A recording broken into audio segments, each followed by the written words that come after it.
Thank you, Mr. Chair. And thank you, Mr. Kennedy, Bobby.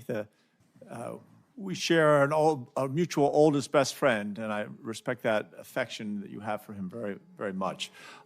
You did talk a little longer in your introduction, so I'm going to try to urge concision, because I've got 3 or 4 questions. As I said when we met, I'm still very concerned about the issues around vaccination. But I thought I'd start with the ability of Medicare to negotiate drug prices, which was finally okayed in 2022.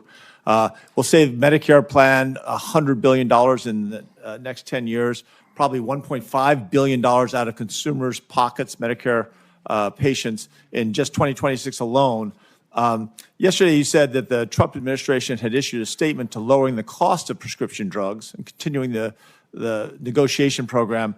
I went back and looked at that, and it was a statement that mentioned increasing transparency and then said they would solicit feedback on the Medicare drug price. But nowhere did it say in the statement that the administration was actually going to commit to lowering prices. So is that something you still feel that negotiation program and lowering those prices is important? I've spoken to President Trump about negotiations. He's absolutely committed to negotiating lower drug prices. Great.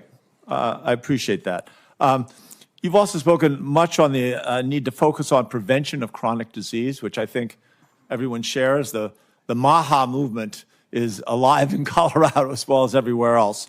People are frustrated by the fact that for every dollar we spend on healthcare in this country, and it has been previously said, it's often double any other country, only a nickel goes to prevention. So when you look at that $100 billion that's going to be saved over the next 10 years through the negotiation of pharmaceuticals, do you have any ideas of how we could put that towards prevention, that revenue?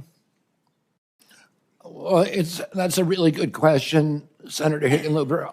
I mean, there's 2 things. There's 2 I'm going to give you 40 seconds because I've got 2 more questions. I mean, we can do Medicaid, Medicare, and Obamacare should be we should be moving to value-based care, which includes prevention. And then the other arm is at NIH, CDC, and FDA, which should identify the toxins that are contributing